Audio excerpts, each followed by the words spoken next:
भारत पाकिस्तान सीमा अंचल एलओसी निकटरे पाक प्रायोजित आतंकवादी 68 लॉन्च पैड सक्रिय होइछि। पाखापाखि 120 आतंकी जम्मू काश्मीर अनुप्रवेश पर प्रस्तुति चलाइछन्ति। गुइंदा एजेंसी एने सूचना देवा परे हाई अलर्ट जारी करा जाइछि। आतंकी माने जेमिति सीमा पाख माडी पारिबे नाही ताहा सुनिश्चित करबा लागि सुरक्षा बलଙ୍କୁ निर्देश दिया जाइछि।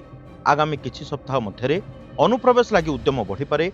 गुइंदा सूचना मिलिबा परे एलओसी रो केतेक संवेदनशील अंचल रे कड़ा सुरक्षा व्यवस्था ग्रहण करा जाइछि। समस्त सेक्टर रे निरीक्षण बढ़ा जाइछि। फल आतंकी गतिविधि उपरे तीक्ष्ण नजर रखा जाई परिबो।